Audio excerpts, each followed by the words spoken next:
So just a little housekeeping. First, to tell you, to remind you, in your binder, we're under tab number 3 tonight. You're going to have your agenda there. You're also going to have that followed by a letter from the Attorney General. It's a little dated, but it's going to cover parameters of what we're operating under now compared to the last bond. And so that really describes bond requirements. It's something that you'll probably want to just take a look at because it will dictate what we have to package ultimately, or recommend to package. And then finally, the slides that will follow along what we're doing here are also in there. Okay, and then you have your committee charge. Again, this is just something that, y'all read it now a few times, but it's just to frame our meeting every time we gather, because ultimately those are the things that we have to make sure we consider. Next week, we're going to be at Cypress Springs Elementary for meeting number 4, and then you can see there's a break. The district is closed during the 4th of July holiday week. So meetings 4, 5, 6. And also, I'm asked to let you know as a heads up, there will be homework, right, Daryl? Meeting next week. Not sure what that is, but I'm sure it has to do with money. And I'll just elaborate for just a second, please. Jennifer. So at the end of next week, during meeting number 4, all of you will get a presentation of the projects that you saw previously during the last meeting, organized by priority with dollars attached to them, so you can start to get an understanding of the priorities the district's established, the dollars associated with projects, and the criteria based on those dollars and how they were established. And then, so you can evaluate that, you're going to go home with some homework to help start to package from a priority standpoint, a total dollar value standpoint, what you would see as a bond, the makeup of a bond referendum potentially, and then you'll come back on meeting number 5, and that'll be deliberation night, where we'll all come with some preconceived thoughts about things you've studied and the homework that you've done following meeting number 4 to establish how this committee would propose packaging a bond referendum. And then just kind of what we've all been operating under. You've got your light dinner. And Daryl, y'all are providing that, right? No, ma'am. No? The district is. The district, oh, well, thank you, district. Thank you. Say that. So again, next week, 5:30 over at Cypress Springs. If you miss a meeting, I won't be here next week. Then I will do my homework and watch. I will be able to tune in, so I assume we'll have that access. And so again, if you can't make it, there's ability to chime in here. And then now, Holly's going to go over questions, and then we're going to have Dr. Kidd's going to kind of tell us, now that we know what the facilities are looking like and what we may be building, we're going to know what's going on in them and what the needs are for that. So that's the presentation this evening. And so I'll remind you, Jennifer, since you just touched on it, if you're not going to be here next week, if you will put that on a sticky note and just let us know, and then let us know if you miss anyone, and we'll make sure that we get you connected. We do have somebody connected today who couldn't be here last minute. We have an emergency, so I think that works out well for everybody. We can give you an alternative so that you can plug in and be on with us. And then, Cindy, you're monitoring that, right? So in case we get any questions from there. Perfect. Okay, so questions from last meeting. Just want to go over a couple things that I know maybe I'll talk about some of these on the tour. So one of the questions was timeline for maintenance updates. So typically, most of the types of things that you see in the building are about 20 years for their lifetime. It doesn't necessarily mean that they don't start to get worn, don't start to need some updates. When you think about districts that are fast growth, what you typically see is that as new facilities come online, you see new trends, lighter, brighter changes, new kind of facility design. And so it's always a good idea as we're looking at future bonds to be looking at our older schools to make sure that as we're talking about teaching and learning tonight, that we're going in back into those other campuses and making sure that they have that same kind of access. And Ashley, if you want to move, like the light right, you're okay. It'll change in a few I just was oh my gosh, Thank you. Okay, so then the cost of the VCT, I understand y'all got to take a look at the difference between those two, and I was going to have James show y'all an example in this room, but I think y'all got that on the tour, and really that's the labor-intensive piece of that, which is hard because you have to schedule that in summer, you have to schedule that in Christmas breaks, and it takes quite a bit of labor to keep that up. There was a question about lighting controls. So our campuses have LED packages included with them, and those will have classroom level dimming capability, so it gives the classroom that local control. A lot of times what you see in classrooms right now is where teachers want to do that. They hang these things over their lights, and so with them having, as we move to those more modern packages, them having the ability to be able to dim those lights really helps kids with attention that's needed in the classroom. We gave y'all asked about some laws regarding the bond proposition packaging, so we actually gave you some information from the Attorney General's office. So you've got that in there kind of directly from them for the way those packages need to be crafted. Are we making a recommendation that plans for all items to be completed or underway? We really want to look at full completion of the items that y'all propose. That's really our goal. We don't want to start something and then do a future expansion to it. We've seen that has been a challenge. So what we're looking for is really for things to be fully completed. The one thing that I think that we need to talk about that is a little bit different is just those future design costs. If we decide to include future design costs, then obviously that's not for the full project. That's just that first phase of getting us ready to leap into that second phase. And so that would be the only difference. Otherwise, if we're talking about an elementary school, now that we've had our committees really decide those sizes of our campuses, we should be building our campuses to those same standard sizes going forward. With more growth in the west, is the district going to purchase land west of Walnut? I think at some point we will. It's not necessarily where our next site needs to be. We know that we have the Headwater site, which is probably our next best site. We have the Mount Gainer site, which is probably a down the road site. There's a site in between Headwaters and Mount Gainer that we need. It's probably more in kind of it's in the western part, but probably not west of Walnut. That's probably a little bit too far for us yet. So it's probably more out in kind of the DSE attendance zone somewhere that we would need that to kind of break off some of that DSE growth. Kind of, I guess that's what is that, north of that? If that makes sense. So kind of heading down more 12, that would be a better spot for us than probably trying to drag more traffic down 290. We've already got pretty good 290 traffic. So I don't think that will be next for us. But I think at some point, you know, with the eventual need of full build out, there's probably going to be something out that way. Backpack storage and lockers are a problem. It's kind of a problem all over. Campuses struggle with that. Just generally, I think we're going to need to tackle that in design. SSMS, the way that they will need some expansion, I think that there are some things that they can do to make some of that storage. A lot of districts are going more to like hanging hooks in classrooms and making that so that's a little bit easier to access. And so I think we'll need to think about within that redesign, how do we tackle that problem for that campus as kids are trying to carry more and more with them. We had two questions that are not quite ready. The last question was, how does this compare to other area districts close to our school population size? I just wasn't sure what this was. And it was in reference to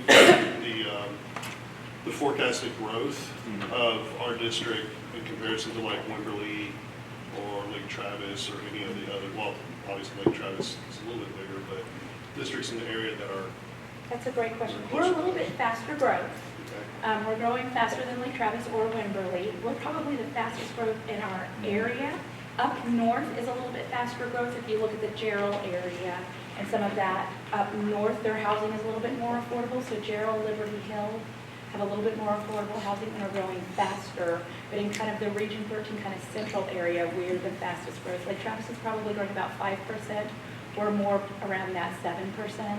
Do you is know what's if estimated the for us. forecasted growth past 5 into 10 years is on track? Is it showing the same? I wasn't sure if our demographers would have that information or not. She's given us 10 years out, and for 10 years out, we're between kind of that 5 and 8% range over the next 10 years. And so, yeah, we'll continue to be a little bit faster. Lake Travis is getting closer to build out. They're probably the next fastest district, and they were faster than us for a period of time about 10 years ago, but that has started to slow down as they've gotten closer to build out. They've got more topography, and we've got more flat land, and with our flat land, it just makes it a little bit easier. They have the same water challenges we have, so kind of out that Reimers, Peacock, Cabot, and Pool area, they have some of those same challenges with water that we're going to have heading out in our district as well, but they just don't have the same flat buildable space that we do. So yeah, I would say North Austin, and then kind of that 35 corridor is where you see most of the fast growth districts. And then cost analysis for joint middle school and elementary school versus two separate schools. I think there's some benefit to that. We don't have a true cost analysis on it because realistically for us, the cost analysis that we did when we were looking at that was for the middle school expansion versus building a third middle school. And that middle school expansion we know is more cost efficient for our district right now to go ahead and expand as opposed to building another middle school and taking on that additional overhead and staffing for that. So in terms of that answer, Eventually, if we get to looking at another middle school, elementary school model, we'll have to decide, one, if that's the right model for our district, and two, what is that cost analysis? Part of that will depend upon design. But in general, your benefits are going to be around kind of those major areas, whether or not you do a shared CLNI, and that's a piece of design that would have to be decided. If you have a shared cafeteria, kind of kitchen area, that's one of the areas where you can have some efficiency. And so it's kind of in those bigger, more general areas. But I think that analysis has kind of been done more at the level of, do we go with the larger middle school or the smaller middle school? Do we go with the expansion, or do we go with middle school 3 next? So, and that's kind of our questions. So if y'all will make sure you keep using that sticky notes and give those to us, and just give us whatever specificity you can. We're happy to answer those for y'all as we're going along. And then just a reminder, a plug for if you won't be here next week, let us know that on the sticky too. Okay. Dr. Kidd. Yes. So I'm very pleased to introduce to y'all Dr. Karen Kidd. She's Assistant Superintendent for Learning and Innovation in our district. And she works with all of our principals closely, and is going to be helping you in that teaching and learning and what it looks like in our school facilities. Dr. Kidd, before you start, yeah. Yeah, so one thing we didn't point out at the start of the tour, there is a set of men's and women's restrooms just outside and across the hallway as you exit out of the library or CLNI. Okay, so this is our 3rd school, right? But it's kind of a nice treat because it's our 2nd middle school that we've gotten to see. And I do want to point out that when I'm walking the halls and the kids aren't here, it's sad. It feels like a really sad, dreary place. I guarantee you, when kids are here and teachers are here, it's not a sad, dreary place. And I'm walking around there and I'm just curious, like, what are they seeing? What are you thinking? Because it's kind of depressing about kids here. So just curious, what are some of your thoughts as you come into 2 different middle schools? Stinks. Well, it does stink even with kids. So. Yes, it does have that smell, especially on these kind of floors that need that waxing, for sure. My thought is, as we look into student organization, is we really consider how far away the pods are from electives, so that no one is making the run like 6 minutes from one class to the other at full sprint. So making sure our master schedule, so how we tie all teaching and learning to fits the needs of the building, the facilities. I love that you brought that up. Thank you. Were you gonna I add? was just going to say, I love the personality on the walls Yes. in both campuses. And that really does come to life when teachers are in the building and they make their rooms. They utilize the space that they have within their rooms, okay?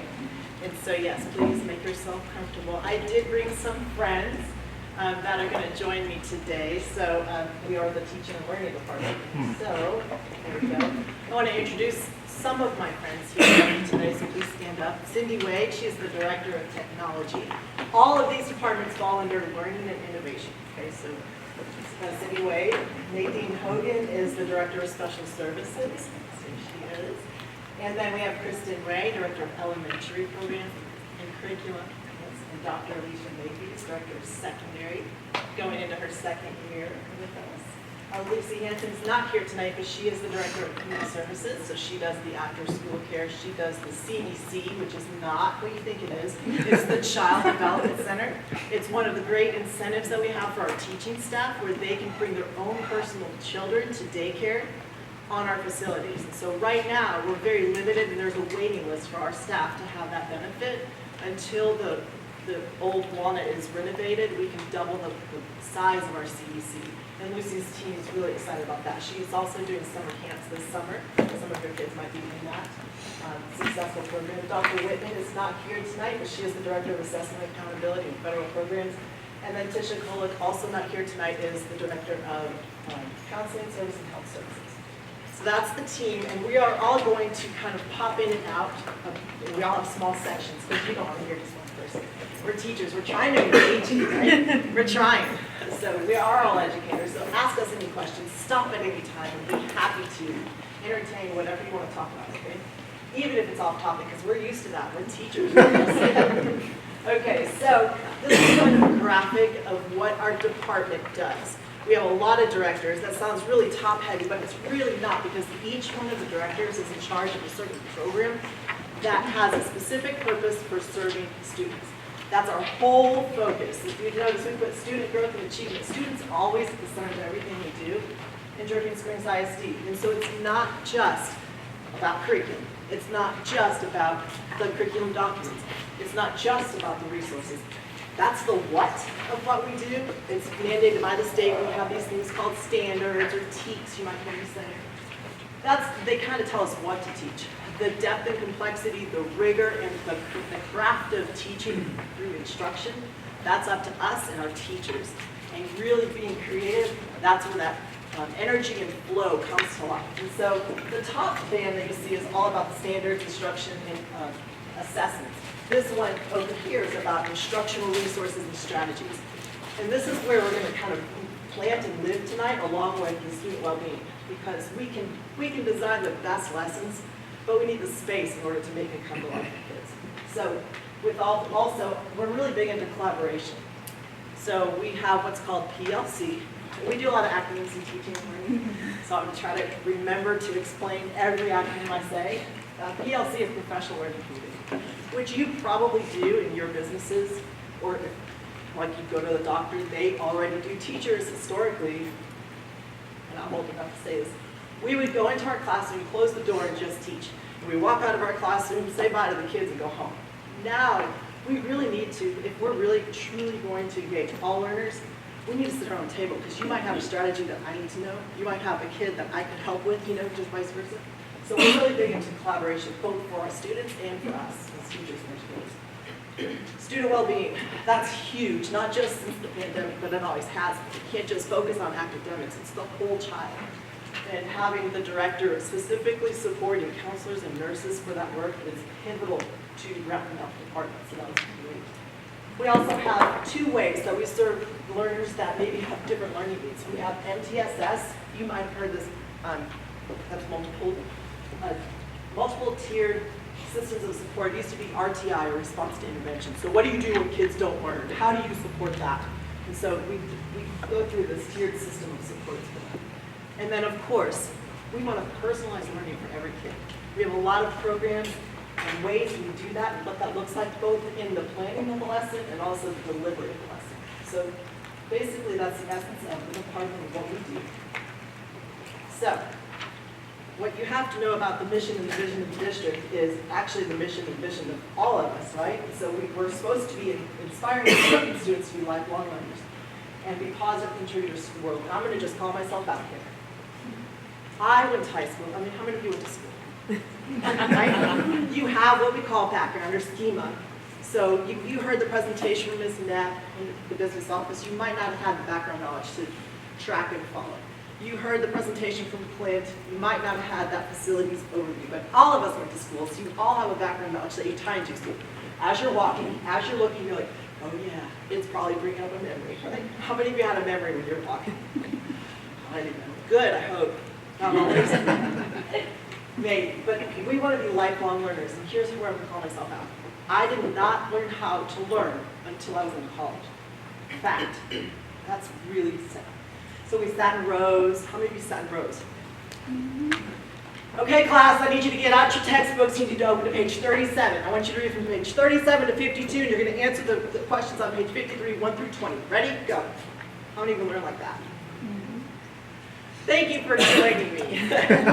Yes, because that's the reality, but that's not what we want for here. We want our kids to figure out very young how they learn, so that they can learn at great exponentially as they get to graduate.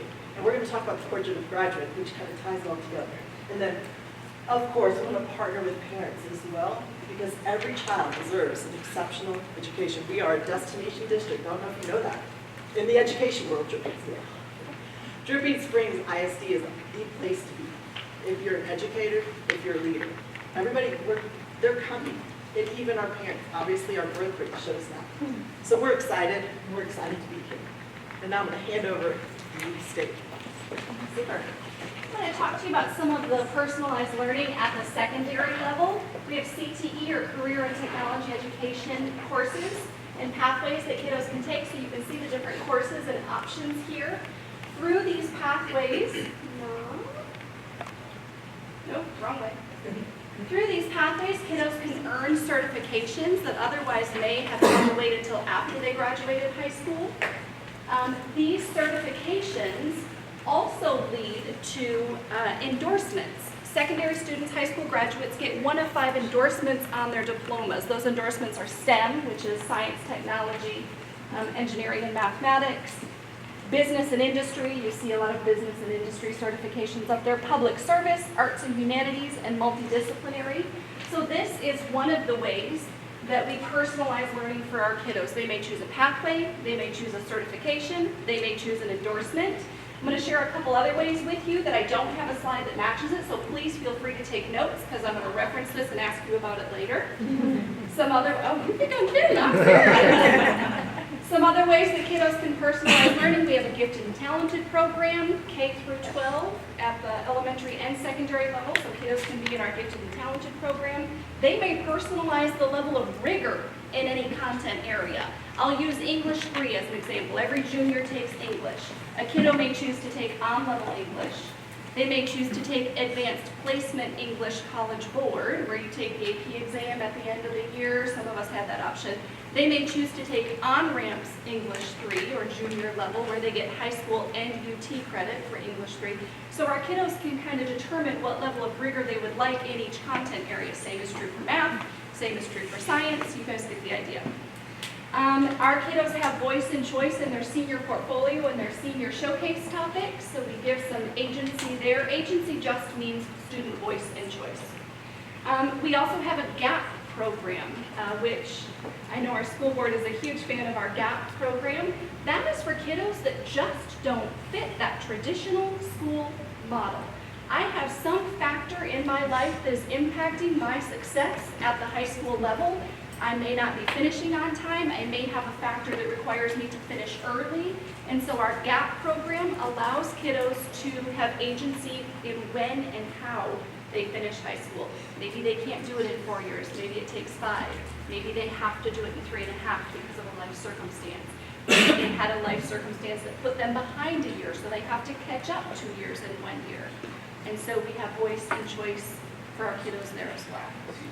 I'm going to pass the microphone now to Ms. Ray, who's going to talk about what some of that voice, choice, and success looks like at the elementary level. How are you guys? Let's stand up. Everybody stand up. Oh, good. We do this, right? So what Dr. Mankey's referred to are some secondary highlights, but really and truly we know the foundation of learning starts where? Where does it start, Thomas? It starts at home, and then they enter pre-K. So the beautiful thing about our 5 elementary schools is we have a pre-K to 5 opportunity to really create that solid foundation. Not just when it comes to literacy and math and the basic content, but what the highlights you see here are what is near and dear to my heart. And so all 5 of our elementary schools embrace what we refer to as the leader in need process. And so it's not a program, it's a process. It's based on a framework with what we call 3 main buckets. So we have leadership, say it with me, culture, and academics. So those 3 areas are what we focus on. And so not only do we focus on those 3 academic pieces when it comes to that part of the framework, it's embedded into goal setting, it's embedded into student agency, and you even have children as little as 4 writing their own personal goals and their own academic goals. So they start with their personal learning portfolios at a very young age, goes all the way up to 5th grade, and then it transitions beautifully into that 6th grade. So that agency starts when they're very small. Oftentimes you'll hear our parents and teachers say, they're too young to do this. They're not too young to do this. So the opportunity for us to lay that really strong foundation, not just teaching them the 8 habits of effective people, but teaching them it doesn't matter if I do well in academics or not, I still have a gift I can bring to the table. So these are some of the highlights. You can see Dr. Hetrick here at a campus with one of our student leaders. You can also see these are student-led conferences, so this is a highlight of actual parents and community members coming in. That's when the boys and girls have the opportunity to showcase their portfolios. And then right over here you can see Mrs. Ames and her daughter, happen to know them. She is actually showing mom her personal learning portfolio. So when I talk about a portfolio, what it means at the elementary level is they're tracking their academic data. And when they set a personal goal, it might be a behavioral goal. We're working on keeping hands to self, or it might be, I want to learn about dancing and gymnastics. Are y'all following me? So it's something that's a little different, but it's very authentic as it grows up into that 6th grade. You guys can sit down.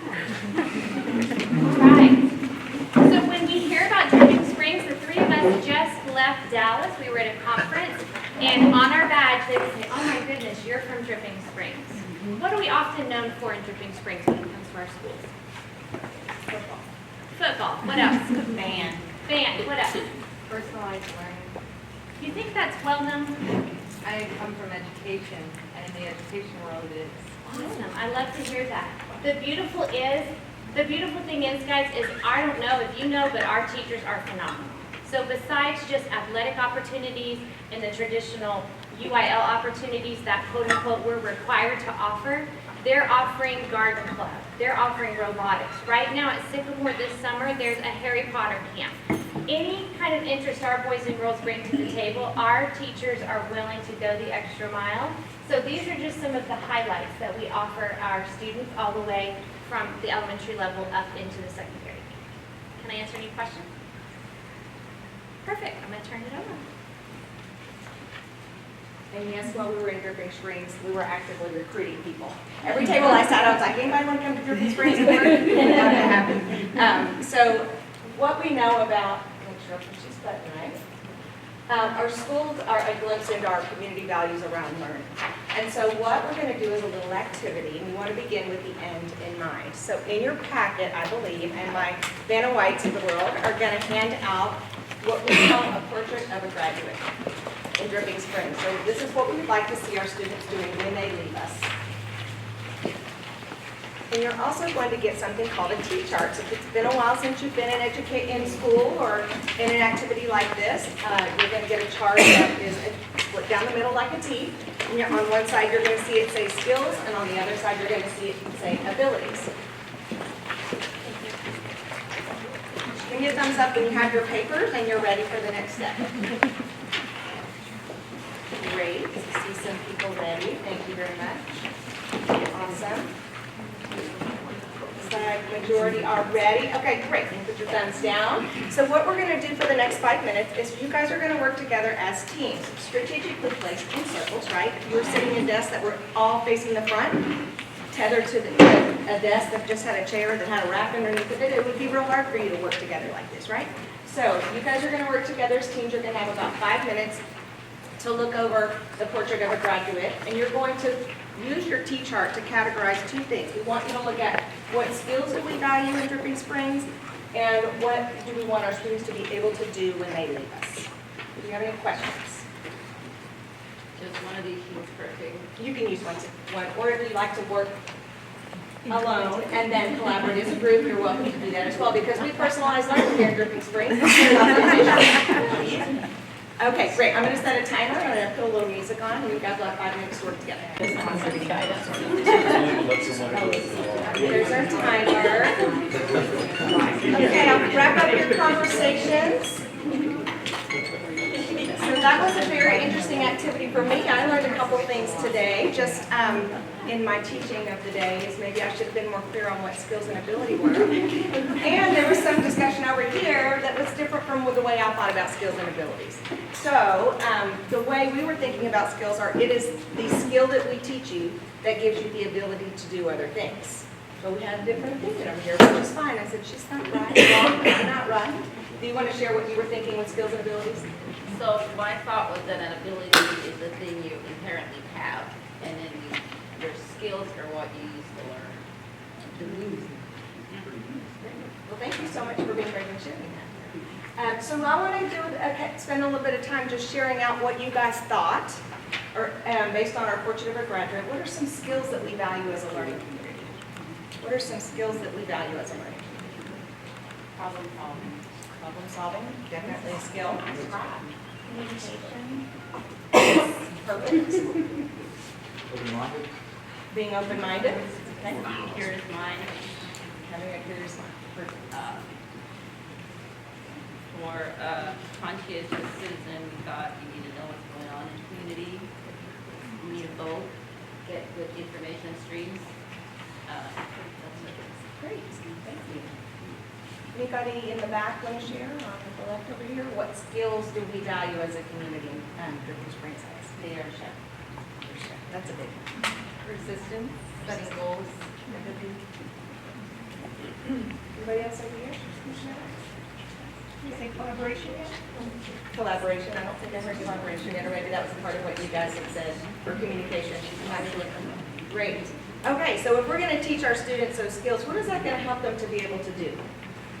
Better citizens. Become better citizens. How does that benefit us in the long run?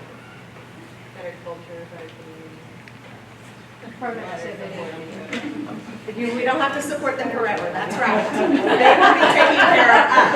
Remember that, they are going to be taking care of us, so if we don't teach them all of these things, that could be very bad for us in the long run.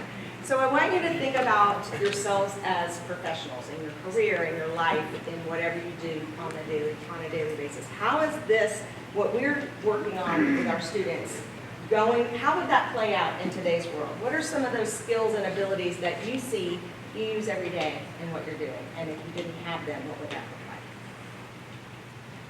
These skills are definitely career readiness skills. These are making them effective and desired employees by pretty much anything.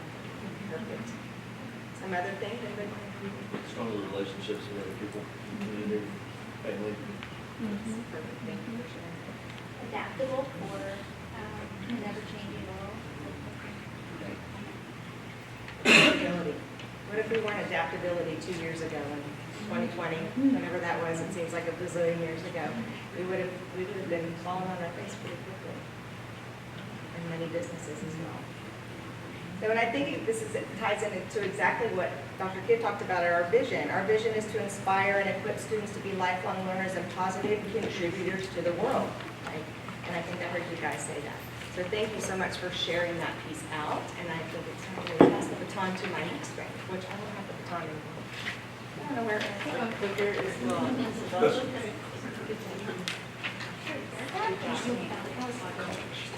Okay, and so brings up a really good point. So we don't see this as we teach content and then we teach these skills.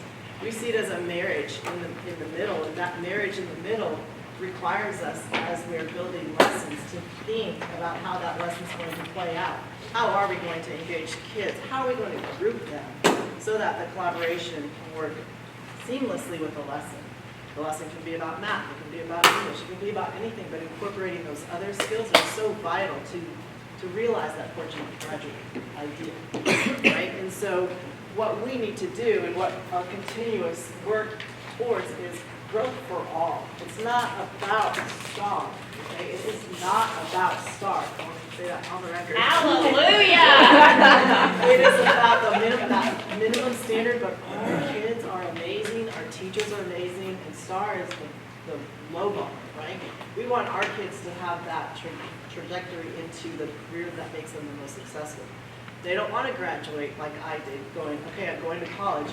I don't know what I'm doing, right? It takes so many years to figure out college. I know probably you had it figured out way before I did, but really it was in my doctorate work that I was like, oh, I can't just read something, I have to do something. I have to be able to visualize it. I have the pictures in my mind, and then I can do it. So understanding our kids is so vital to what we do. And so in that understanding, what I want you to come to know about the world and profession of education, and we'll pull back the curtain just a little bit and what teachers do. What we see when we go to open houses and meet the teacher, y'all see the iceberg. You're like, oh, it's so pretty. We go to visit our classrooms and it's working beautifully and things are happening. But what you don't see is what's underneath, the hours and hours of intentional planning that have to take place for that to play out the way you see it as parents, or the way that we try to project out for parents. But tons and tons of planning that go into that. And so wouldn't it make sense that our space is also intentionally planned, right? So we want the portrait of a graduate outcome. Could we get that with the desks that are in a row and that have the net tied to them? Yes, we can. But would it be better if we had a different arrangement that was more fluid with the way our lessons are being designed to be? I would say yes. And so I think it's Alicia talking about universal design. As our teachers plan, they keep something in mind called universal design, and it's an idea from an educational guru named Howard Gardner. You've probably heard of Gardner. It's something we people who get real nerdy about education know and keep in mind no matter what we do. And so when we plan, when we plan our lessons, we think of the 8 different intelligence that Howard Gardner has introduced to us. So I'm going to read to you these 8 different intelligence. If this sounds like you, I want you to raise your hand and I'm going to hand this to you. If this sounds like you, here's the scoop. As I go along and read each 8 and you think, oh, I'm totally a kinesthetic learner. But then I read the spatial visual, you're like, never mind, that's not me. I'm going to go back over to spatial. That's totally fine. Change your mind, right? Because some of us may be more than one. So as I read these, I want you to identify your dominant, your main, which one sounds the most like you as a learner. Are you ready? I'm going to start with visual and spatial. So visual and spatial people are very good at visualizing things. They're good with directions, maps, charts, videos, pictures, anything visual that they can see. They like to read and write. They're good at putting puzzles together, pictures, graphs, drawing, painting, patterns. Does that sound like anybody in here? Beautiful. I need you 4 ladies to join Jennifer right over there. My visual spatial people. Now we have logical mathematical. They're strong in logic, reasoning, recognizing patterns, and logically analyzing problems. They tend to think conceptually about numbers, relationships.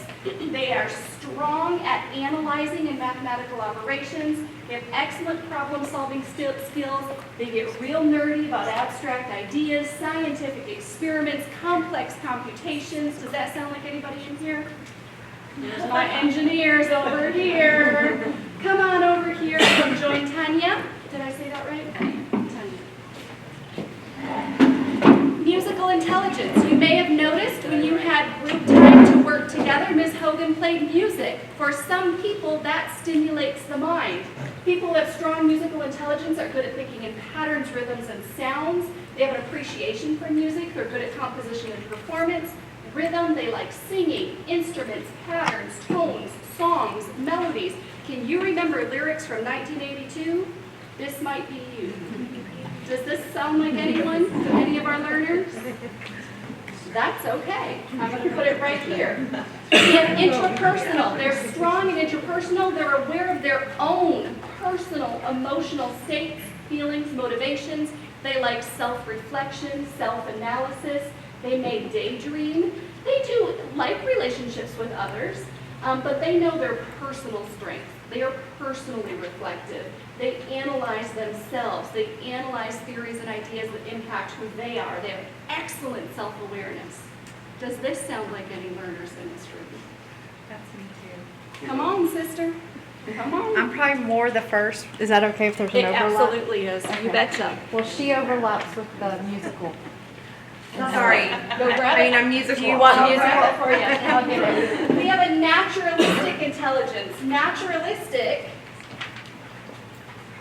is a little controversial in education sometimes. Some people are like, that's not a thing. We think it's a thing. These are kiddos who are in tune with nature, nurturing, exploring the environment, learning about others and other species, not just humans, but other living creatures. They're highly aware of subtle changes to their environment, maybe empathetic. They like to find patterns in relationships, but when it comes to nature, they're interested in botany, biology, zoology. They categorize information. They like camping, gardening, hiking, exploring. Does this sound like any of our learners? Interpersonal, I had intra, this is inter. These are people who have strong interpersonal intelligence, interacting and understanding others. They are skilled at assessing emotions, motivations, desires, intentions of themselves, of a group, of a team. They communicate well. They're skilled at both verbal and nonverbal. They see situations from multiple perspectives. They're great at relationships and conflict resolution. Now y'all have to decide. Is anybody moving? Because I'm coming over here and handing it to Lori. Is anybody moving? Come on over and join Lori. I also have movement and kinesthetic learners. These are people who have to have hands-on performing something physical. They have excellent hand-eye coordination and dexterity. They like physical movement and motor control. It's a connection between what I'm doing with my body and it's staying up here in my memory. They're skilled at dancing, athletics, creativity with hands, excellent physical coordination, and they would rather do than listen or see. Who's that? Are you staying with this group or are you going to form your own group, Thomas? You're going to be your own? Y'all can talk about how I'm going to do it. And our last one is linguistic and verbal. Linguistic and verbal folks are strong at speaking and writing. They're very good at stories, memorizing, reading. Ooh, can they read? They are very good at remembering written and spoken information. They enjoy debate, persuasion. They can explain and articulate, and they generally have a good verbal sense of humor. Is anyone linguistically strong? Head over there to Dr. Hendrick. Okay. I'm more your chameleon. In your group and who you are with, we're going to give you 3 minutes to talk about your favorite class or your favorite teacher from school. Your favorite what or what? Class or teacher, and then the most important part, why was that your favorite class or teacher? So identify who or what, but then talk about the why. Okay? 3 minutes? Let's go for it. All right, team. On the count of 3, you're going to point to someone at your table, and that's your speaker. On the count of 3, you're pointing to somebody at your table, that's your speaker. 1, 2, 3, point. If you have the most fingers pointed at you, would you please remind us what type of learner are you, and then talk about some common threads that you've heard through the favorite teachers or the favorite stories or the favorite classes. What kind of learner are you, and then some common threads that you've heard. Anybody willing to be vulnerable? Thank you so much. So we were interpersonal intelligence, and what we found is because we are so engaged, we want to find out about other people, we only got through one person. Because as we were asking the questions, I wanted to hear so much more, and I said, well, tell me about him. What was that like? How did that make you feel? So when you were in school, you needed group work, you needed collaboration, you needed time to interact and process with others, Yes. right? Yes. Thank you so much. Who else? I guess I could. Beautiful. So what am I saying? What type of learner are you? Okay. And then did you hear any common themes or threads? So we were the logical mathematical intelligence group, and the common theme was, I didn't know that we had a common theme. It was really, really varied. I like physics teacher, psychology, chemistry, but I guess that's all in science field. All in the sciences. Why did you like those folks or those classes? Well, one was an attention getter. Like his first day in class, teacher said something that was really awesome, and just wanted to explore that some more. For me, it was, I was caught by the method of teaching. Like I recognized early on what she was doing and how she was doing it, and then it caught on very quickly. Okay. Sounds like the teachers piqued your curiosity, either with the delivery of message or how they delivered it. The teachers piqued that. Yeah, I think that was the concept. Awesome. Except one guy like Sean. Who else? Perfect. Thank you. Personally, I was intrapersonal, but as a group, we were visual spatial intelligence. And remind me again how we're supposed to. Was if there a was common theme, or what was the dialogue around? common theme? I wouldn't say there's a common theme, because we all sort of talked about different things. But relatability, I think, is big for each of us. And then someone who identifies that we all don't learn on the same level. Mic drop. We're done. We're done here. Beautiful. Beautiful. Thank you. Would y'all like to share? Sure. So Mine was bodily kinesthetic intelligence. Third word lightly, I think, probably. So basically with mine, I think the common thing was being pushed, but being kind of brought into and, made to realize this is, interacting individually and then also as a group, but then being pushed and realizing that there's probably more to you than what you're seeing at a young age. Oh, I like it. I like it. Okay. Guess what? Those kiddos that need communication and collaboration, and those kiddos that have to have their interest piqued by something, and those kiddos that relationships are so important to them, and those kiddos that need to be pushed, they all have to take chemistry. They all have to take English 1. They all have to take what? Math. History, algebra, math, that's right. They all have to take it. And so when our teachers plan, they plan for every single one of those intelligence now. The classroom space needs to cater to every single one of those intelligence.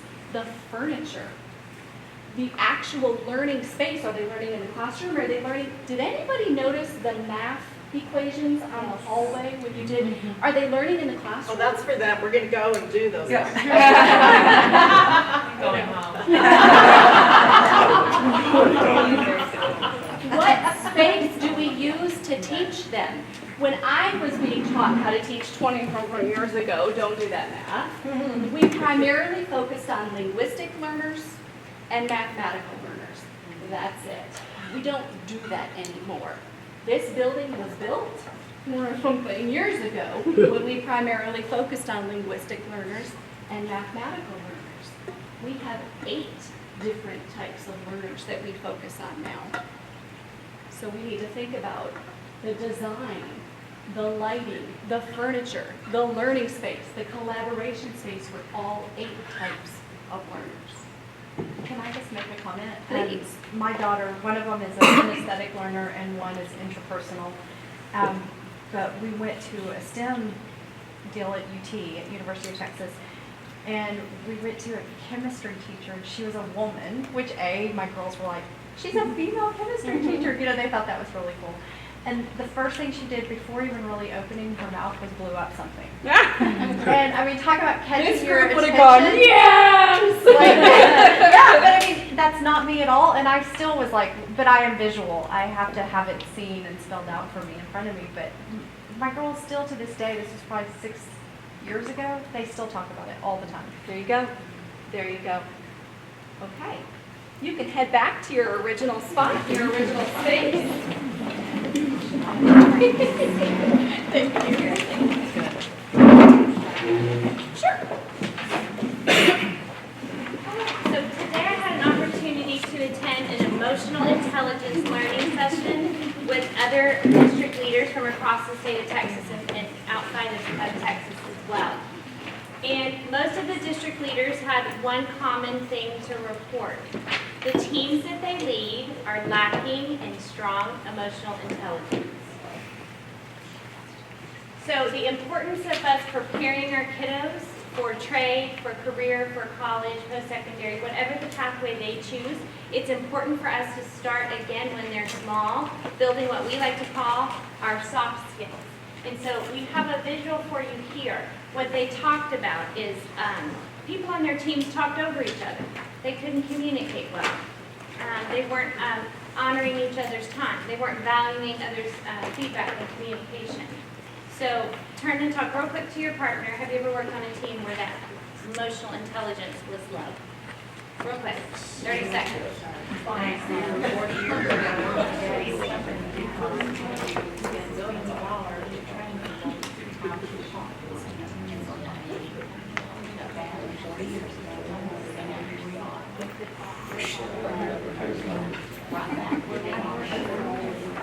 Okay, so that didn't take y'all long to immediately turn. I was amused watching y'all's faces and hearing, especially on Zoom, or da-da-da, or over here. Lori, can you share what you shared? I'm going to pick on you about teaching people to do what? Well, I remember 40 years ago, my dad worked with DuPont, and they spent billions of dollars to train their engineers and all their people on how to talk with one another, because at that time, you know, it was straight rows of desks, single classroom, and, you know, you take a test, you don't share anything, you don't share your ideas. It was that kind of teaching and learning, so that these engineers would show up to solve a problem and didn't know how to communicate. So they spent billions of dollars doing this, and I remember them telling me, Lori, you're going to become a teacher now. You've got to train your people how to talk, and blah, blah, blah, blah, blah. And then I think now we're kind of right back where we are 40 years ago, because we're all, you know, we're all so focused on one They thing. might have mentioned that today. Screens are definitely an issue. So should we pay someone to do what morally, as educators, I feel we have the imperative to do? And the good news is our kiddos can do it. They can respond. They love to respond to this type of teaching. And so a real quick example Dr. Kidd wanted me to mention is that on all 5 of our elementary campuses and up into middle school and high school, we have what we call Leader in Me Lighthouse teams. We even have used those teams in the last 2 months to interview and help provide Holly with feedback regarding their new principals. And so we've had the pleasure to be in the room. Those boys and girls make up their own interview questions. Then we plus delta it out, and then they provide feedback to Dr. Kidd, Jennifer, myself, and Holly. And y'all, it's not, will you play kickball with me? Now that does bring up Taco Tuesday, water park on the playground, all those things come up. But they want to know, you know, I'm a little weird, and he seemed like he would like me, Miss Ray. What does that do to your heart? For me as an old principal, it does a lot for my heart. So this is crucial. We didn't put research up here, but research is clear. The most recent research between 18 to 22 is indicative that when we survey, whether it's a career person, whether it's a firm, whether it's a trade, these soft skills are not being seen in the kiddos that we're sending them. And that goes back to the moral imperative. We've got to do a better job. How do we do that? Dr. Mayfie's hit it on the head. It has to start with where they spend the majority of their time. And it's not just about a building feeling good, looking pretty, and being colorful. It's intentional learning spaces, so these types of things can happen for our boys and girls every day. So this is a little older than me. I'm super old, but this is way old. But what I know is that education has to continue to evolve with the learners. And so our boys and girls continue to come with more and more layers, as we call them, as teachers. Especially over the past 2 years, we're starting over with some of our friends. And so we have to respond accordingly, not just with the lesson design Dr. Kidd mentioned, but most importantly with the learning spaces that we designed for them to learn. Okay. Okay, so I'm going to give you an essential question. In the curriculum world, an essential question has multiple answers. It's not just a yes, no, and not one way for the path. And also an essential question can lead you to other questions. And that's totally okay. But our essential question is how can we continue to enable learning and exceptional educational experiences as we grow as a district, as a community? And then also, how can we continue an equitable learning experience across a boundary or across, I guess, east to west, right? Or west to east, or whatever, however you want to look at that. We're doing that work with curriculum. And it's natural and normal for a small district to be tooled the way that Dripping Springs was previously, where every campus decided their own resources and how they were going to teach things. We have been working for the last 2 years to get what's called a GVC, or Guaranteed Viable Curriculum, meaning that we can say that the experience you're going to have on one side of the district is going to be the same experience with learning on this side of the district. Now, how that looks is a little different, but the what has to be the same. You can't do a love unit, dinosaur unit in 2nd grade at one school and then be on geometry, no dinosaurs. There has to be some kind of equity. The same thing has to happen with our buildings to equalize that. So here's a great just quote I found that I want you to just read and think about. Our ecosystem as learners, it has to be adapted to the child, not the other way around. And when we went to school, it was the other way around. We fit just 2 learning models and everybody learned the same. I think we had this furniture too. So, the bottom line of one of our essential questions spin-offs is, does design matter to student outcomes? And it does. And did you know there's actually research that says it does? So, in a study that was done in 2015, just the design alone in a building can increase learning outcomes to 16%. We're going to get into which ones. So here's the factors. Air quality, lighting, student sense of ownership of their learning, all impacted their ability to learn. And then here's a little dig down deeper also. Which details make a difference? Well, all of them do, but here's some hard fact data. Air quality and comfortable room temperatures improved progress by 28%. That's impressive. Student choice gives them that feeling of ownership and creates that sense of community. I remember teaching 101. They said you have to start, it was first days of school. Who's the Harry Long? Everybody had to read that book about how to build culture in your classroom. And so it was just harder back then, or it can be a barrier for a teacher to build that culture if you're not set up the way your lesson plan works, or the way that you know what you need to prepare kids. So having that alignment would be amazing. And then the complexity and overall design of the learning spaces, creating that balanced environment, we were talking about the lighting and that sort of thing, increased progress by 23%. Because if you're in a place where you want to be engaged, you're going to improve your scores, you're going to improve achievement, right? And then desk arrangement and seating options, huge. Increased engagement by 30%. And when I mean engagement, that's something we look for when we're walking through classrooms. I'm looking, and the principals are looking, and teachers are looking. We're getting feedback constantly from you. I don't know if you noticed this, but while my team was helping and delivering a lesson to you, there was so many instructional things happening. I saw it, y'all couldn't see it. Maybe my teacher saw it. Getting feedback, direct feedback, all that happening. We're looking for that engagement. We know when people zone out. We know as teachers. So if we can make the space more intriguing and inviting, they won't zone out. And don't use these chairs.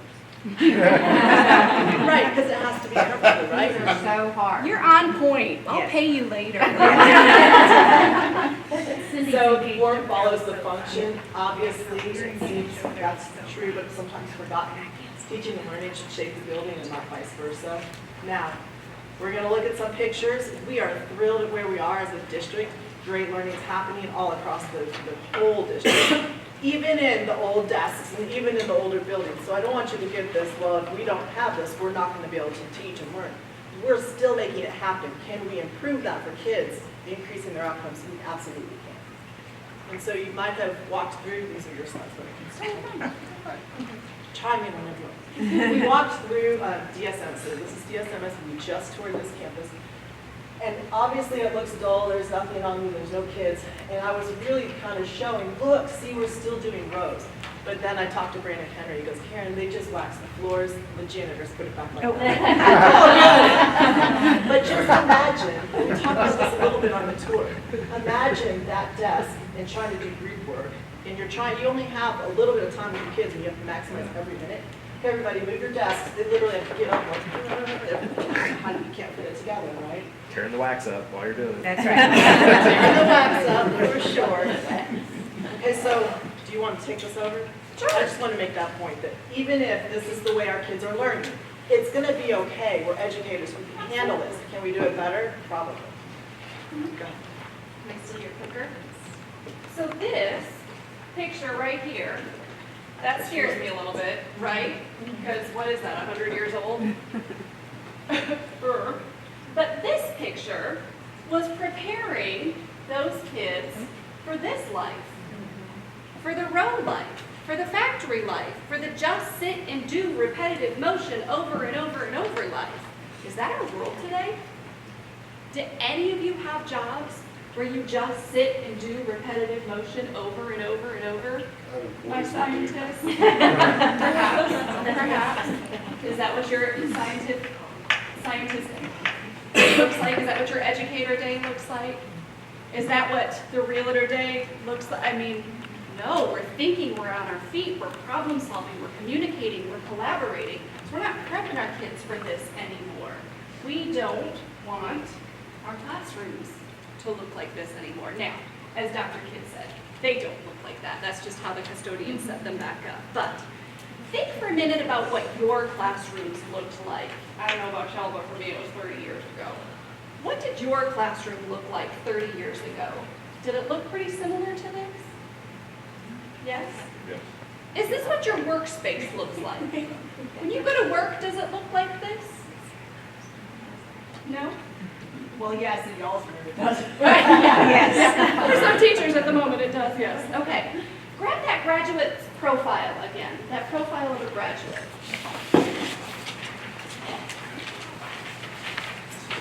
Do these two match up? Do desks in rows create an accomplished communicator? A skillful problem solver? Do these match up? No? Again, we're getting it done because the teachers are fantastic and the kids that come to us are fantastic. We're getting it done.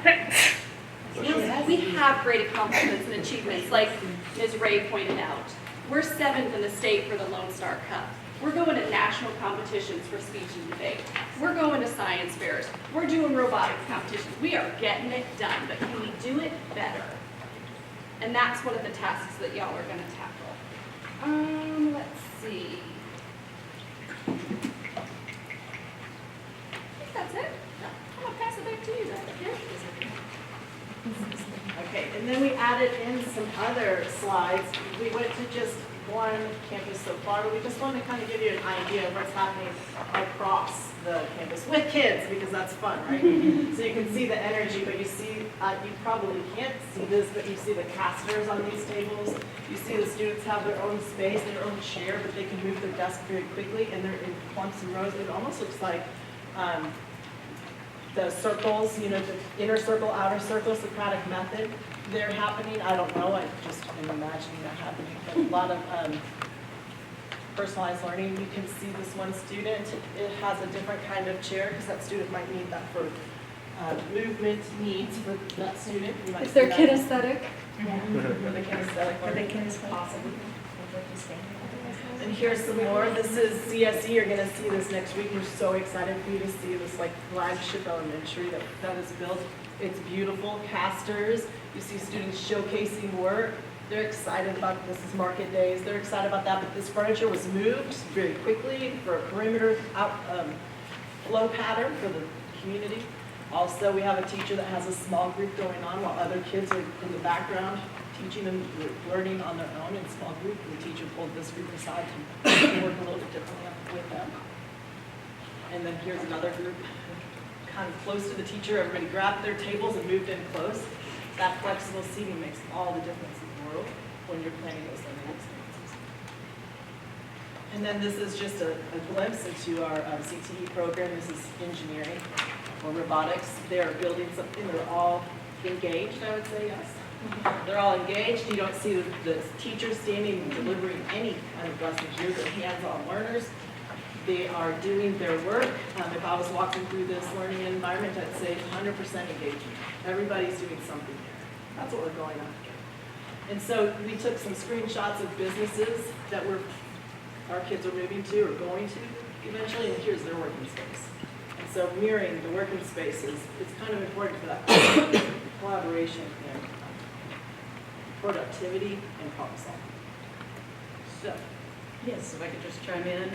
Obviously, technology can play roles throughout this process, but I think flexibility is a good place to really highlight that. And that's just making sure that students have the digital resources, the digital tools they need when they need them. So whether that's mobile devices that they can use for collaboration, for independent learning, maybe even outside of the classroom, right? So that they have that 24/7 learning opportunity. Quality resources, again, that they can access when they need them.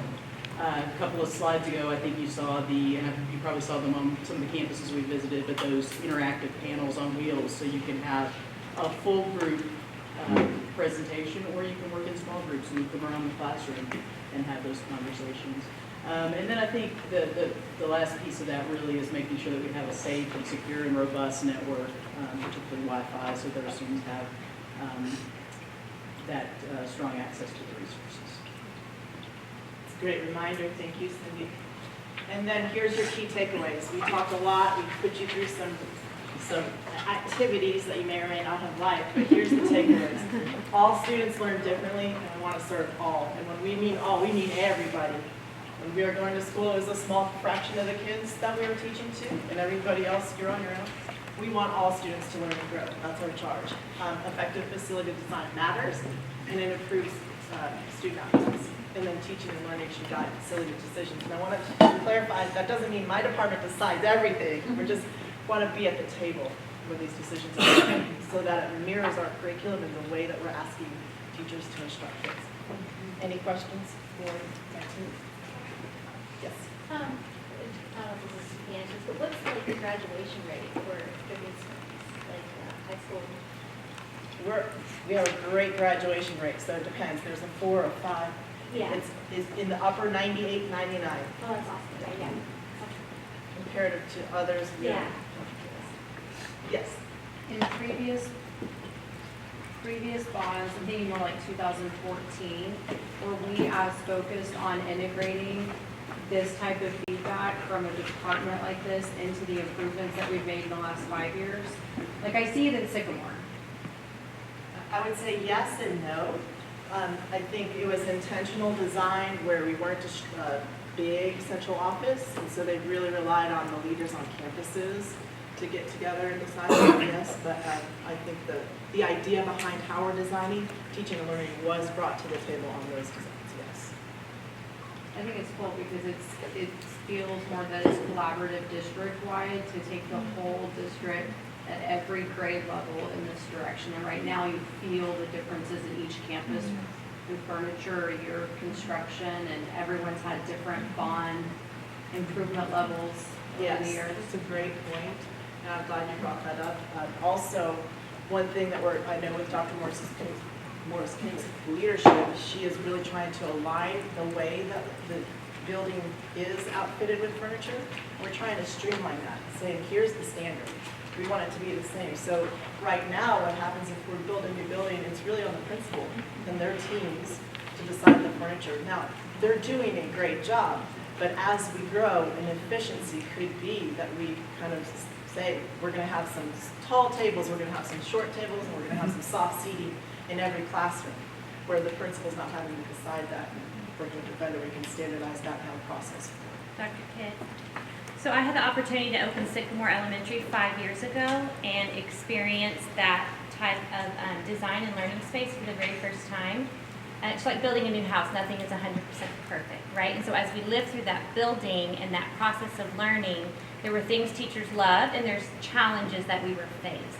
Clint did a beautiful job once CSE was about to be built, and I had the opportunity to serve on that design committee along with other teachers.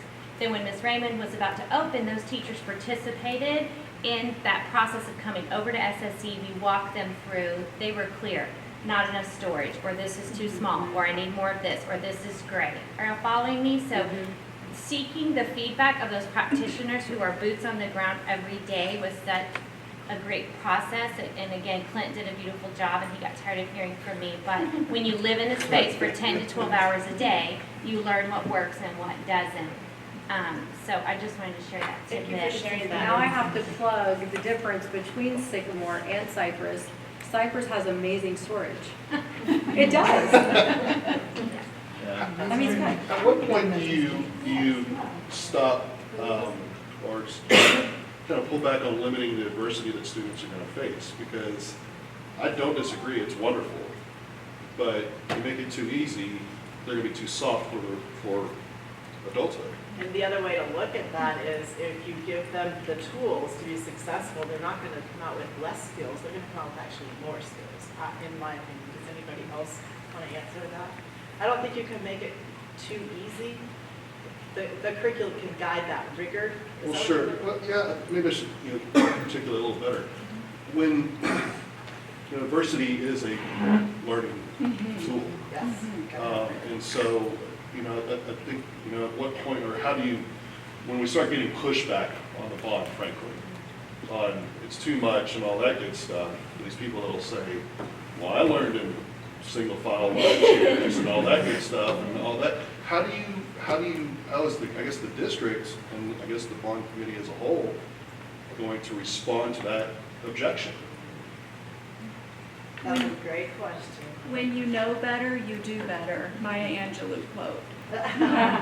What's that movie that came out a few years ago, and it's people like it's the two guys that are like our age, and they go work for like in the movie it was like a Google. Yes, yeah. And they go in, and there's offices with ping pong, and it's like there is no real structured work environment. It's Disneyland, right? And they're taking naps, and it's like, oh, you don't feel like working today, okay, go take 3 days free vacation, like this environment.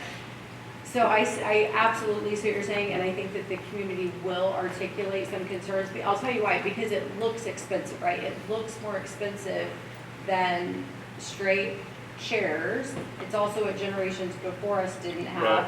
And then also there's gonna be a concern of, is it too soft? I agree. I think So it's part of the fascinating. furniture setup is there's very traditional seating that comes with that flexible, soft, colorful seating as well, because just like Dr. Mayfies went over the learners, Thomas, there's boys and girls that need that chair. No, Are you I with me? absolutely agree. I mean, my preferred it whenever you would have like group activities in school and stuff Sure. like that. But I think that there's going to be a lot more pushback than maybe think people might be. Could it be if we did a nice job educating them around what it entailed? And I like I think there said, has there's to a be- lot more traditional seating than I think people realize, and I think our teachers are our absolute best advocates for what kiddos need, and I hope our community would respond well to their voice. Yeah, I think it's a total pendulum shift. Yeah. I think it's a balance. I think when you talk about these chairs are uncomfortable, you can buy a comfortable chair or an uncomfortable chair for the same price. And you need to think about that. If we're having the kids I think in you classrooms all day, Yeah, it you has know. to, that Yeah. information has to It be costs out. about the Yeah. same Yeah. amount, it's Like the just story of the the three comfort little level bears, and it's right? working for you. Yeah. Or isn't it three bears? Yeah. Right? I think Goldilocks that's, and the Three Bears. yeah, Goldilocks and Three Bears. I think that's kind of what we're talking about here. Everybody has their different preferences, but we need to allow kids to find their Goldilocks. So I think maybe just kind of like using something like that to talk about it with the community is like, look, everybody's different. Just because you think that, straight chairs in a row was good for you doesn't mean it's good for somebody else. I think it's education. I think that's what they're saying. It's all about educating. Of course, I'm sitting here thinking as an educator that thinking about furniture should not be the first thing on our minds. Because hopefully the children are not sitting in furniture for 8 hours. That they are moving around and there is flexible areas to learn because learning occurs at all times, hopefully 24 hours a day. Well, they need to sleep. But we've got to move away thinking that learning only occurs inside these buildings. It occurs everywhere. And what are we doing to facilitate that everywhere learning within these buildings? And with what are we doing it with? In a frugal manner. Every image that we looked at showed them doing like collaborative work. I know at Sycamore, I mean, even though they do have this new furniture, the classroom still looks very traditional when it's set up in a normal space. So I think including images of that could be really helpful. But that's the nice flexible piece of it, right, is that the teacher has the ability based upon what's happening that day to shift and arrange. So if they're doing the market days, they're putting them on the outside. If they're doing collaborative work, they're putting them together.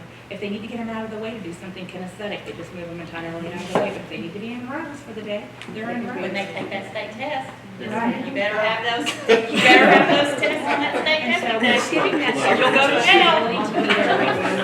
The learning. One comment, just to kind of bring it full circle, because we had that exact conversation at the table. I feel like I was shorted because I was not bothered by the old desk I sat in, right? I'm thinking, what am I missing out on? But that's the next step, Thomas. We're going to make the recommendations, and then hopefully you will join the group that will be, wanting to promote and sell the bond to the community, and it is going to be a lot of education on the I'm details very of much a that. look down the road. You're going to have to spend the Yeah. money now or later. Right. So, Yeah. but it's just in hearing the grumblings that are already going on. I think that the sell on this bond is going to be pretty difficult. And so, well, as always, but I think we're going to be a little further, on the difficult side. And so, I think that there needs to be more. This is a fantastic, absolutely presentation. Hats off. But I think that there also needs to be considerations to those people that will look at this and be like, no, we need that. That's a really good point, and I think it's all about the priorities. So is it about the furniture? I told you we can still teach and learn in the desks that we Right. have. I mean, that can still be a thing. That is not a barrier for student learning. What we're trying to overcome is the variation that we're seeing when we're putting new campuses on the ground and our campuses that are already existing. We're trying to equalize that variance. It doesn't have to be the most expensive piece of furniture. It has to be a functional piece of furniture. Is this campus-wide right now? So if this goes into the bond, are we talking about retroing current campuses, or we're talking about future design to these new campuses that will be encompassed in the bond? I'll let Clint talk about that. Sixth grade hall, remember, was already there. It already had the retrofit or has the flexible seating. So it would really just be certain classrooms. So in this frame is flexible, what did you call it, flexible seating? So this frame, flexible seating, it's retroing? Yeah, so like Okay. when we did it, we've already done it at Dripping Springs Elementary from the 2018 bond. But when we do these large refresh projects, assessing the furniture, because many of these buildings have had furniture, some of the furniture's 30 years old, and some of it has some newer stuff like the sixth grade hallway here, but going in and assessing the furniture and looking at, you know, those classrooms in the areas that have that furniture that is the 25 and 30-year-old furniture, and upgrading it, the furniture that you see like at Cypress or the new Walnut. So we need Dripping Springs Middle. What campuses do we need it at? In this bond, primarily it would be at this campus. Is it in this from last week? Yes, but I think it would primarily be, for this bond, would be at this campus. Okay. So to me, I think it's about equity, making sure that students that are coming to Dripping Springs, you know, for all of us new people, I'm fortunate that we live on the side that we get to go to all the new schools. And for those coming to this part of town, they're not going to have as nice facilities for their kids. And so with the quality and standard of high expectations, I would expect that most parents would want all students here to have the best quality facilities, curriculum, teachers, all of it. And of course, education around, there's a different model. This is modernization of educational spaces. We don't teach that way anymore. We don't learn that way. Not everyone learns that way. Maybe an extensive community education effort needs to be done around that, but and maybe also I'm assuming that everyone expects high quality. I don't know, but maybe they're like large part of our I think this population campus don't is have beautiful. children. I have been on And we're campuses not throughout this state, and this campus is beautiful compared to some other public school campuses. And so as a taxpayer walking in and saying this furniture's old, well, yeah, okay, these desks are kind of antiquated, but we're gonna have a bond to replace all the furniture because we want this side of town to replace that side of town. That's materialistic thinking. I don't know if we want to replace all the furniture, but I think we want them to have the same opportunities to do the same flexible Then let's seating have on kids' a needs. slow thing, like then 1 year, you get this amount, maybe this seventh grade gets something, but, I'm hearing grumblings too, that, you know, and I hear a lot of things about Neiman Marcus and Kmart. So, You know, there's a difference, and we've got to think about that, because we have a lot of people that are being taxed out of their homes. yes, a lot of They our can't afford it. population don't even have children. And they're not, they should be, but they're not concerned about how a child is learning. It's just not their concern, and they won't process that the same way we do. Well, to echo that point, I wouldn't have noticed these chairs until I sat in them for 2 hours, you know? Like, I probably would have thought, oh, this looks so good when they're all pushed in and look nice. But you sit here and you realize that. It's a ploy. You notice all the presenters are sitting over there. We dropped it in for you. That's right. So, Thomas, I just wanted to mention one thing. I think a big ally is going to be our business community. I was able to ride to North Austin with Susan Kimball, our chamber president, and the things that she talked about were all about those, soft skills, 21st century skills that businesses are begging for. And then we get to the meeting, and her counterparts from around Central Texas are saying the same thing. She kept looking at me because it was exactly our conversation in the car. And even someone who owns a plumbing business, somewhere in the Hutto area, he even talked about, I can teach anybody how to do plumbing. I need these other skills. And it really surprised me. So I think that, I think we have more allies than we realize. The naysayers are always the loudest in the beginning. I think one of the important things to drive home on the furniture piece is it's more about the flexibility and the ability to do the collaboration piece. Also, like, you can't get a wobble chair when y'all have put in a cubicle. Like to Thompson's point, I'm kind of thinking the same thing. I have a wobble chair in my office. So Yeah, I mean, I lived I in see the what same Thompson's saying about cubicle thinking if we for drive 20 home, it's more about the collaboration and flexibility. Not so much that they're going to be special chairs and soft chairs and softening them up. Thompson's point. I appreciate it. Do I get to ask questions at the next meeting? Did you got a whole fast Or am I cut off?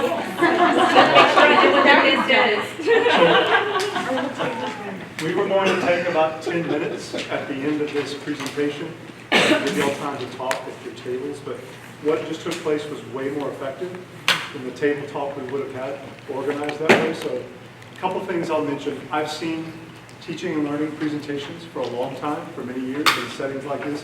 That's probably close to the most effective one I've ever seen. And so why is that? Why is that? It's because and why did we take in a compressed group of meetings? We got 6 meetings, we're moving a lot of content through and putting a lot on your shoulders to weigh on about what might be potentially a bond referendum that you recommend to the Board of Trustees. Why do we take one whole meeting of that compressed amount of time? Is because everything else we're talking about before this and after this is centered around that. That everything you might be talking about, proposed projects, things you want to deal with growth or deal with existing facilities that are on the ground right now, are all centered around curriculum instruction and how they plan to teach students in this district for the next decade or more. And so it's very, very important to hear that. And it was a very effective presentation because everything you're going to consider and evaluate next week and everything you're going to deliberate on the meeting after that is centered around supporting what you heard tonight. So I just want to commend them because that was a very, very effective presentation. I haven't heard many that were even as effective as that one. So be mindful of that as we're talking about the projects. And next week, just to reiterate what you're going to see, we're going to give a presentation of, put my big head in the way. You're going to see a presentation of the projects that you saw in our last meeting, organized by priority, so you can start to see the dollars, and so you can start to, as this committee understands what you heard tonight, and then you'll see the impact of that. You're going to start hearing information about what that looks like in terms of tax impact, no tax impact, dollars for potential bond referendum, or at least all the need compared to what might be realistic. So this committee can weigh all of that to potentially then consider projects that are important to you, those that may not be as important, and then also take all those things into account and package your own potential bond referendum. So keep in mind everything you heard tonight. I'd encourage you between now and next week to go through the slides you just heard and remember the presentation you just received because it's what all the rest of this is about. So with that, unless anybody has any other comments or questions, if you have some, feel free to put them on your Post-it notes, and we'll collect those and deal with them next week again. But just to remind all of you, next week we're going to really get down to looking at in detail what projects we're talking about, potentially, and then send you a way to consider those, to package your own bond individually, to then come back the next meeting and do some tabletop voting so that we can understand what's really important to you after you distill down everything you've heard through all this series of meetings. So thank you, everybody, and we'll see you next Wednesday. Put these in your folder, please.